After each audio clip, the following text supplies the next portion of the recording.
स्वागत है आप सभी का सत्येंद्र ITI के डिजिटल लर्निंग क्लासेस में। मैं विक्की सौरभ आप लोगों के सामने एम्प्लॉयबिलिटी स्किल्स की कुछ जानकारियाँ लेकर के आए हैं। तो आज का हमारा टॉपिक है बिहेवियर स्किल्स, व्यवहार कौशल। तो चूँकि जो भी स्टूडेंट्स इस आपदा के समय में ऑफलाइन में सारी तैयारियाँ नहीं कर पाए हैं, उनके लिए मैं ऑनलाइन में बहुत सारी जानकारियाँ लेकर के आया हूँ। तो जो हमारा टॉपिक है बिहेवियर स्किल्स, ये एम्प्लॉयबिलिटी स्किल्स में बहुत ही इम्पॉर्टेंट चैप्टर है और इस बिहेवियर स्किल्स से एक ट्रेनी आने वाले समय में जब वह रोजगार करेगा या उस स्तर पर तैयार होगा तो उसमें इस गुण का बहुत फ़ायदा है। तो आइए हम जानते हैं कि ये बिहेवियर स्किल है क्या। तो इसके अंतर्गत ज्ञान, कौशल, अनुशासन,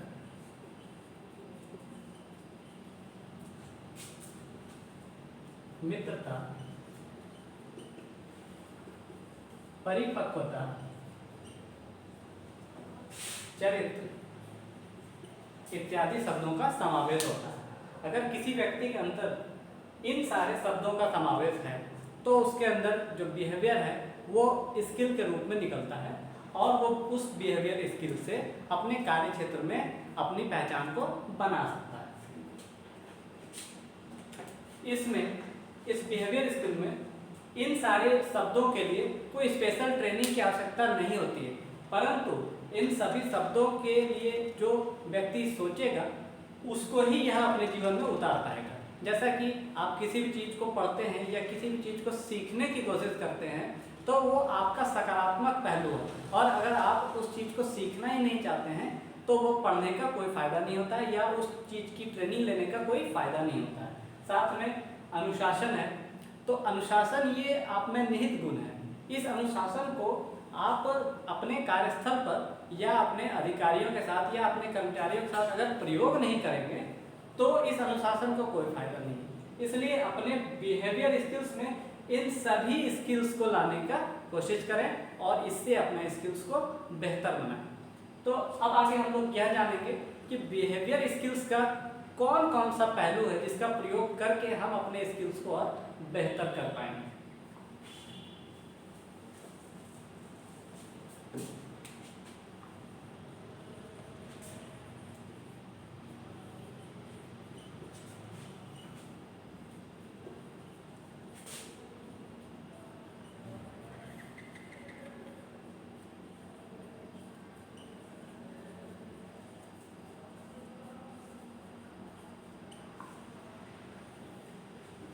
सबसे पहले बात होती है कि एक केंद्रित और जिम्मेदार शिक्षण वातावरण की। क्योंकि कोई भी प्रशिक्षणार्थी है तो वह अपने शिक्षण वातावरण के माहौल में ही किसी चीज़ को सीख सकता है। तो ये एक केंद्रित और जिम्मेदार शिक्षण वातावरण होना चाहिए जहाँ की कोई प्रशिक्षणार्थी अपने समुचित ध्यान के साथ और वहाँ उन कौशलों का पूरा प्रयोग करते हुए एक कर्मचारी के रूप में या एक कौशल को बनाते हुए कार्यस्थल पर कार्य करने के लिए सक्षम हो सके। तो एक ट्रेनी को, एक प्रशिक्षणार्थी को एक कंसंट्रेटेड और शिक्षण वातावरण होना चाहिए। क्यों?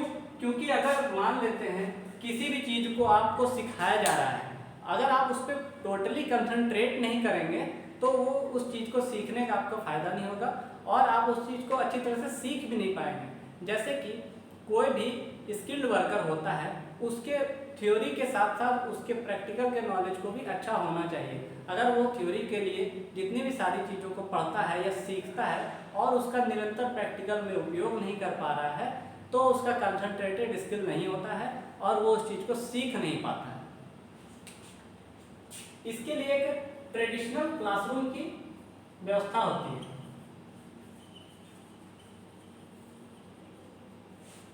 इस शिक्षण वातावरण को बनाने के लिए एक ट्रेडिशनल क्लासरूम की व्यवस्था होती है जहाँ की समुचित रूप से सभी प्रशिक्षणार्थी मिल करके किसी चीज़ को सीखते हैं और वहाँ पे जो प्रशिक्षक हैं, जो सिखाते हैं, वो उनको समुचित ज्ञान देते हैं और वहाँ पर सभी को एक एक करके सारी प्रैक्टिकल थ्योरी चीज़ों को सिखाते हुए वह आगे बढ़ाते हैं। तो इनमें भी कुछ बिंदु हैं जिन्हें कि हमें समझना चाहिए।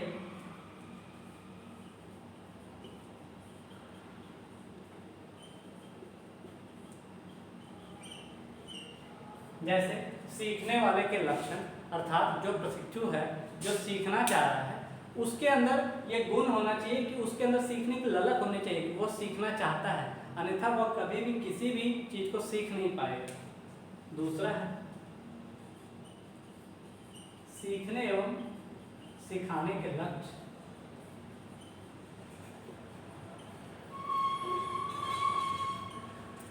जिस प्रकार किसी भी पुस्तक में जो भी कंटेंट होता है वह किसी न किसी उद्देश्य के लिए ही होता है कि वह पढ़ाने या पढ़ने के बाद आप किसी विशेष चीज को सीख पाएंगे। ठीक उसी प्रकार सीखने एवं सिखाने के लिए भी एक एम होना चाहिए, एक टारगेट होना चाहिए, जिसको कि हमें मिल करके एक प्रशिक्षु और एक प्रशिक्षक को मिल करके अचीव करना होता है कि आप उस चीज को पूरी तरह से सीख पा रहे हैं। नेक्स्ट है सीखने का समर्थन करने वाली गतिविधियां।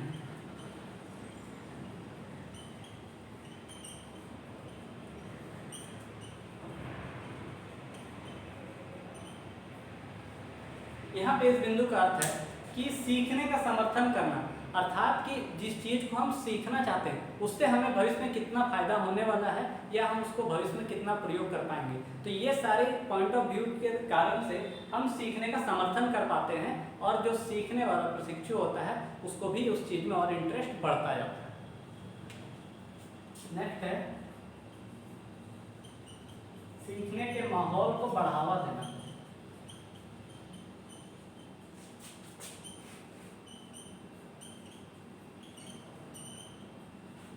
अर्थात जिस माहौल, जिस इन्वायरमेंट में कोई प्रशिक्षु सीखना चाहता है या कोई ट्रेनी सीखना चाहता है उस माहौल को और अच्छा बनाए रखना ताकि उसका इंटरेस्ट दिन प्रतिदिन बढ़ता जाए। रोज नई नई चीज़ों को सीखने के लिए उसका जो इंटरेस्ट है वो बढ़ता जाए और उस पॉजिटिव इन्वायरमेंट में ही वो अपने स्किल्स को नया निरंतर बढ़ा पाएगा, नया नया सीख पाएगा।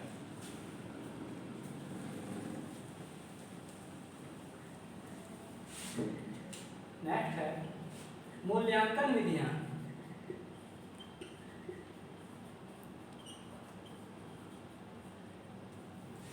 इस शिक्षण वातावरण में मूल्यांकन विधियां भी होनी चाहिए ताकि उस मूल्यांकन के पश्चात विद्यार्थी अपने आप को माप सके कि उसका स्तर क्या है और अगर उसका स्तर नीचे का है तो वह उस स्तर को ऊपर की ओर बढ़ा सके। इसलिए निरंतर मूल्यांकन होना चाहिए और हर प्रशिक्षणार्थी में जो भी कमियां हैं उसको प्रशिक्षक निरंतर सुधारने का प्रयास करे।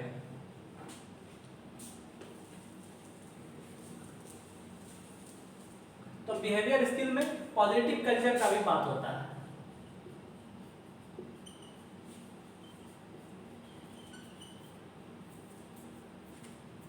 पॉजिटिव कल्चर का यहाँ अर्थ यह है कि एक पॉजिटिव पॉइंट ऑफ व्यू से प्रशिक्षक अपने प्रशिक्षु को, ट्रेनी को लगातार सकारात्मक वस्तुओं को देते हुए, सकारात्मक चीज़ों को बताते हुए उन चीज़ों को सिखाएं और प्रशिक्षु भी उसी सकारात्मक सोच से उस चीज़ को सीखने का प्रयास करें। तो उस माहौल को ही, उस इन्वायरमेंट को ही पॉजिटिव कल्चर कहा जाता है। पॉजिटिव कल्चर में कुछ विशेष पहलू हैं, उनको भी हम लोग समझते हैं।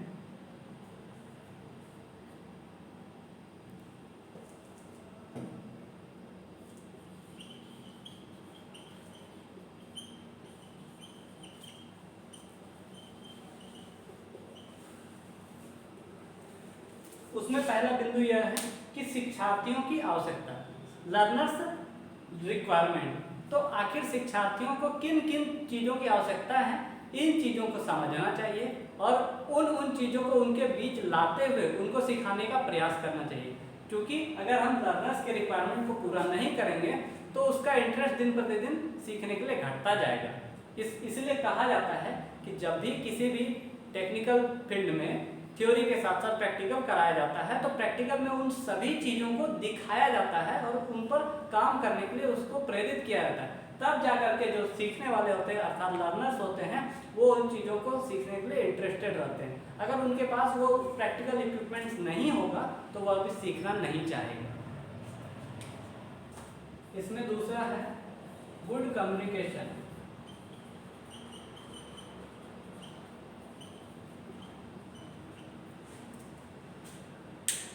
एक गुड कम्युनिकेशन ट्रेनी और ट्रेनर्स के बीच में होना चाहिए। और साथ ही गुड कम्युनिकेशन के लिए ट्रेनीज को नई नई चीज़ों को सिखाते रहना चाहिए, क्योंकि ट्रेनीज को आगे दिन चलकर किसी कंपनी में या किसी भी बिजनेस को करना होता है और वहाँ पे गुड कम्युनिकेशन का बहुत सारा इंपॉर्टेंट रोल होता है।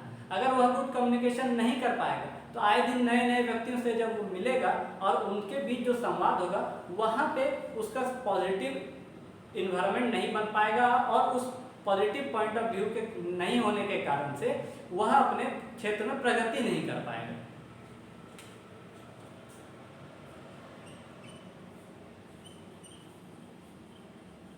इसमें नेक्स्ट है सपोर्टिंग एंड मोटिवेटिंग कल्चर।